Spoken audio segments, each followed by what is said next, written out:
میرے محترم بزرگوں دوستو، پیارے نبی صلی اللہ علیہ وسلم نے ہر اس شخص سے اپنی بیزاری اور اپنی بے تعلقی کا اظہار کیا ہے جو شخص زمین پر امت محمد صلی اللہ علیہ وسلم کی خصوصاً حالات سے اپنے آپ کو کاٹ کے رکھے اور بے توجہی اختیار کرے، غفلت اختیار کرے اور اپنا منہ اس اعتبار سے پھیل لے کہ دنیا میں کہاں کس کونے پر ایمان والوں کے ساتھ کیا حالات خاص طور سے پیش آ رہے ہیں۔ لہٰذا ایک حدیث پاک میں پیارا نبی صلی اللہ علیہ وسلم نے فرمایا کہ جس نے بھی صبح اس حال میں کیا کہ اس کا کوئی تعلق نہیں ہو ایمان والے امت مسلمہ کے حالات سے، افیئرس سے، اس کا کوئی کنسرن نہیں ہو، کوئی تعلق نہیں ہو، تو پیارے نبی صلی اللہ علیہ وسلم نے فرمایا کہ وہ ہم میں سے نہیں ہے، وہ ہم میں سے نہیں ہے۔ اور تعریف کی اس شخص کی، تم میں سب سے بہترین شخص وہ ہے جو لوگوں کو زیادہ فائدہ پہنچانے والا ہو، نفع کی فکر کرنے والا ہو، نفع کے لیے محنت کرنے والا ہو، نفع کی سوچ کی دعوت دیتا ہو۔ میرے محترم بزرگوں دوستو، پیارے نبی صلی اللہ علیہ وسلم نے صاف فرمایا جو جتنا اس ڈائریکشن میں کام کرے گا وہ میرے نزدیک اتنا زیادہ محبوب ہے۔ جو انسانیت کے لیے جتنی بڑی بلیسنگ بنے گا، جتنی بڑی رحمت بنے گا، وہ میرے نزدیک اتنا زیادہ قابل قدر ہے۔ سیدھا سیدھا اصول ہے اللہ کا۔ دین کہیں بھی غفلت اور بے حسی اور سختی اور بے توجہی اور غداری اور امانت میں خیانت اور بے غیرتی کا کہیں سے بھی کوئی خاکہ نہیں چھوڑتا۔ دین میں ہے ہی نہیں یہ، بلکہ سارا دین ہی اس کے اپوزٹ ہے کہ دین تو وفاداری کا ہی نام ہے، اللہ کے ساتھ، اللہ کے رسول کے ساتھ اور ایمان والوں کے جو بڑے ہوں ان کے ساتھ اور پورے امت مسلمہ کے ساتھ۔ مختلف احادیث میں یہ مضمون بار بار آیا۔ میرے محترم بزرگوں دوستو، یہ امانت داری، یہ وفاداری، یہ غیرت، حمیت، یہ ایمان کا لازمی جز ہے، اور جس کا دل اس سے خالی ہو تو پیارے نبی صلی اللہ علیہ وسلم نے فرمایا وہ ہم میں سے نہیں ہے۔ اب وہ اسلام کا نام دم کتنا بھی بھرے، باقی اعمال میں کتنے بھی ہو، لیکن وہ دین اسلام کی روح سے اس کی زندگی خالی ہے۔ اللہ ہم سب کی حفاظت فرمائے۔ پیارے نبی صلی اللہ علیہ وسلم کی اور بھی بہت ساری احادیث ہے جس سے اس سوچ کی تائید ہوتی ہے۔ پیارے نبی صلی اللہ علیہ وسلم نے فرمایا تھا کہ ایمان والوں کی مثال آپس میں ہمدردی، محبت اور رحمت کے اعتبار سے ایک جسم کے مانند ہے کہ جسم کے ایک حصے میں بھی، کسی ایک لمب میں بھی اگر کوئی پین ہوتا ہے، درد ہو رہا ہے، تو سارا جسم اس کی جو ہے آبیاری میں، اس کی جو اس تکلیف میں جو وہ جاگتا ہے تو اس کے ساتھ سارا جسم شریک ہوتا ہے۔ پیارے نبی صلی اللہ علیہ وسلم نے ایمان والوں کی کیفیت بتایا کہ یہ ایک عمارت کے جیسے ہیں اور اس کا ہر حصہ ایک دوسرے کو مضبوط کرتا ہے، یعنی ہر ایمان والا ایک دوسرے کے لیے سپورٹ ہے، تم سب مل کے ایک عمارت تیار کرتے۔ میرے محترم بزرگوں دوستو، پیارے نبی صلی اللہ علیہ وسلم نے یہ بھی فرمایا تھا کہ تم میں سے کوئی شخص حقیقی مومن نہیں ہو سکتا تب تک جب تک کہ تم اپنے لیے، تم اوروں کے لیے بھی وہ نہ پسند کرو جو تم خود اپنے لیے پسند کرتے ہو۔ میرے محترم بزرگوں دوستو،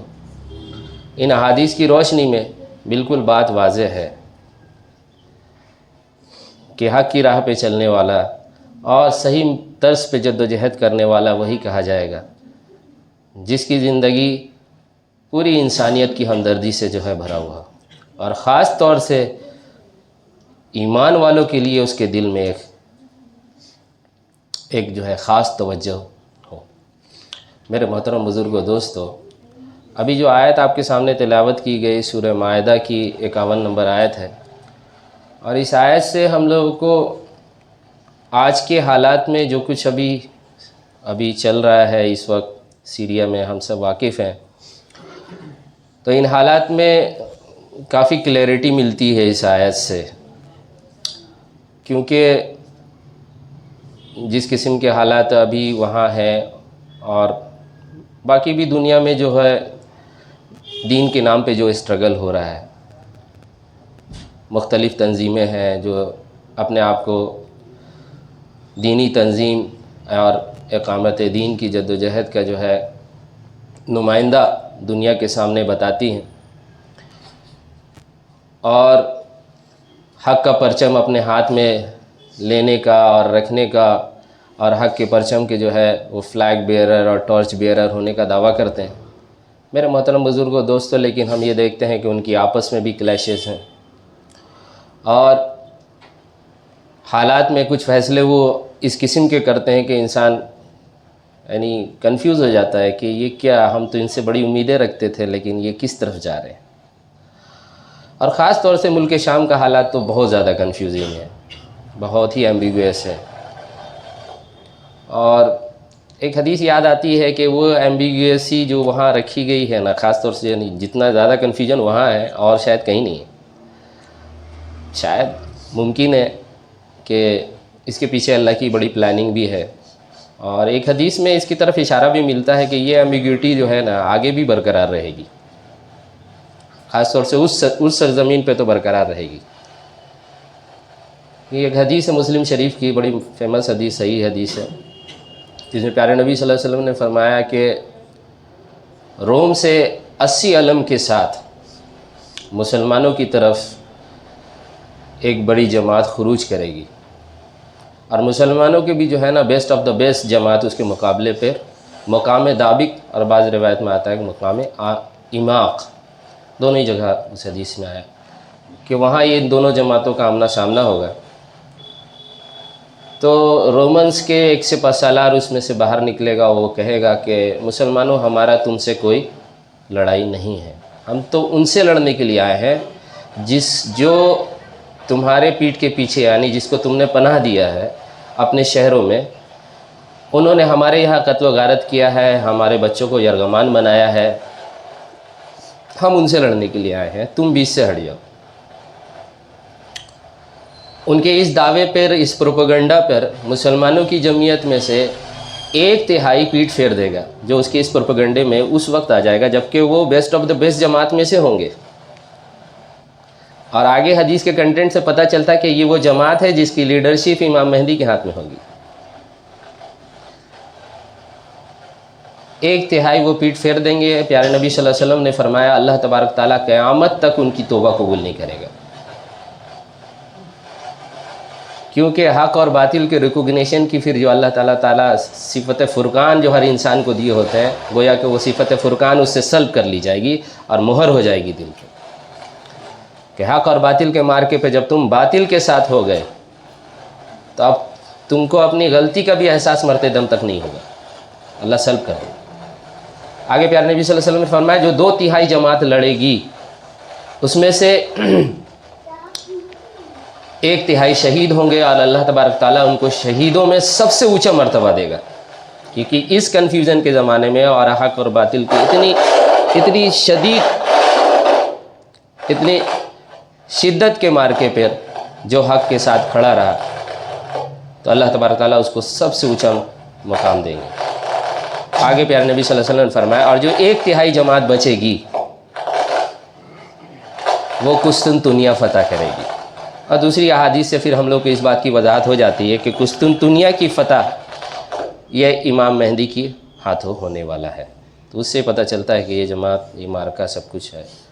اس حدیث سے جہاں بہت ساری معلومات ہوتی ہے، اس سے ایک معلومات یہ بھی ہوتی ہے کہ وہاں اس وقت بھی کنفیوژن رہے گا جب امام مہدی ساتھ ہوں گے۔ ہے بہت پینفل، لیکن یہ حقیقت ہے۔ اللہ ہم سب کی حفاظت فرمائے، اور دعا کرنا چاہیے۔ جو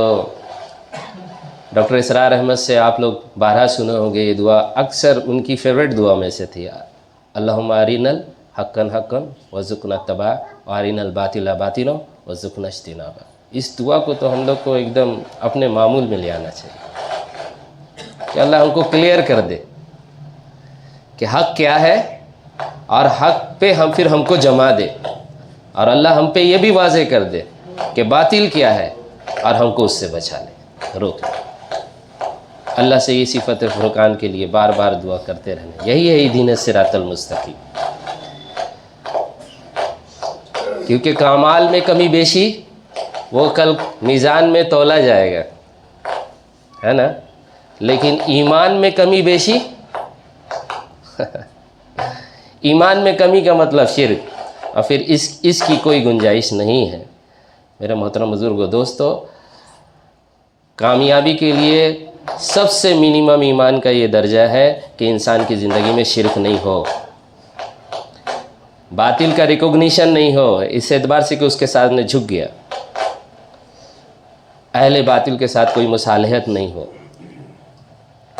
اہل باطل کی اطاعت نہ ہو، اہل باطل کے ساتھ اپنے وفاداری کے جو ہے رشتے نہ ہو، ان سے امیدیں نہ ہو، ان کا خوف اور ان کی محبت کہیں تم پہ اس خطرہ حاوی نہ ہو جائے کہ اللہ کے حکم سے نافرمانی کراتے۔ میرے محترم بزرگوں، دوستو،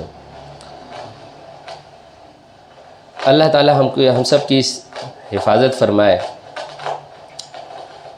تو اس آیت میں اللہ تبارک تعالیٰ نے ایک بات کہی ہے کہ اے ایمان والو، یہود اور نصارہ کو دوست نہ بناؤ، یہود اور نصارہ کو دوست نہ بناؤ، اور یہ ایک دوسرے کے دوست ہیں، بعض اولیاء بعض، اور جو شخص تم میں سے ان کو دوست بنائے گا، یہ ایک دوسرے کے دوست ہیں، اور جو شخص تم میں سے ان کو اپنا دوست بنائے گا وہ بھی انہی میں سے ہے،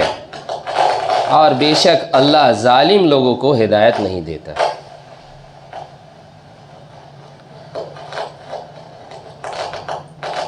اس آیت سے متعلق ایک گفتگو ہم لوگ پہلے بھی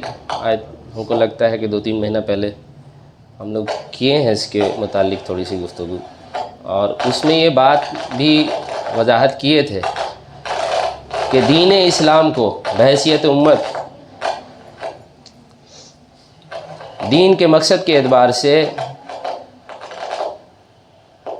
نصرانیت ایز اے دین اور یہودیت ایز اے دین اسلام کو کوئی خطرہ نہیں ہے، لیکن جب یہی نصرانیت اور یہودیت ایک اپنا پولیٹیکل کاؤز لے کے آتا ہے، سسٹم لے کے آتا ہے، اور اسلام کے مقابلے پہ کھڑا ہوتا ہے، تو پھر ان سے مسئلہ ہے۔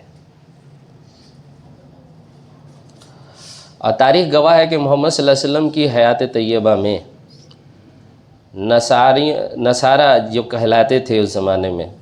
نجران کے قریب جو لوگ آباد تھے، پیارے نبی صلی اللہ علیہ وسلم سے ملاقاتیں بھی ہوئی، اور جب ان کو پیارے نبی صلی اللہ علیہ وسلم نے قرآن پڑھ کے سنایا تو ان کے آنکھوں سے آنسو جاری ہو گئے، داڑھیاں تر ہو گئیں ان کی۔ اور یہی ان کے بارے میں قرآن میں بھی فرمایا ہے کہ نصارہ ان میں سے ایسے بھی لوگ ہیں کہ جب ان کو تم قرآن پڑھو ان کے سامنے تو ان کی آنکھوں سے آنسو جاری ہو جاتے ہیں، یہ حق کو پہچان لیتے ہیں جو قرآن میں ہے، ان کے دل نرم ہوتے ہیں۔ ایک آیت یہ بھی ہے سورہ مائدہ کی 82 نمبر آیت، اس میں اللہ تبارک تعالیٰ فرما رہے ہیں، اے پیغمبر، تم دیکھو گے کہ مومنوں کے ساتھ سب سے زیادہ دشمنی کرنے والے یہود اور مشرک ہیں، اور دوستی کے لحاظ سے مومنوں سے قریب تر ان کو پاؤ گے جو کہتے ہیں کہ ہم نصارہ ہیں، یہ اس لیے کہ ان میں عالم بھی ہیں اور مشائخ بھی، اور وہ تکبر نہیں کرتے۔ اس آیت کی ذیل میں اور اس سے ریلیٹڈ احادیث کو کنیکٹ کر کے ہم لوگ پہلے گفتگو کر چکے ہیں کہ ان آیت اور ان احادیث کے حوالے سے یہ بات پروو ہوتی ہے کہ وہ لوگ جو واقعی مسیحیت پہ تھے، عیسیٰ علیہ السلام نے جو دین ان کو دیا تھا اس دین کو مضبوطی سے وہ پکڑے ہوئے تھے، اگرچہ کراس والے شرک پہ وہ تھے لیکن جو بچا کچا دین تھا اس پہ وہ مضبوط تھے، تو وہ اس زمانے کے نصارہ کہلائے۔ اور ان نصارہ کے بارے میں اسلامی تعلیم یہ ہے، قرآن میں تعلیم ہے، حدیث میں ہے کہ ان کو تم اپنے لیے نرم پاؤ گے۔ کیوں؟ کیونکہ ان کا پولیٹیکل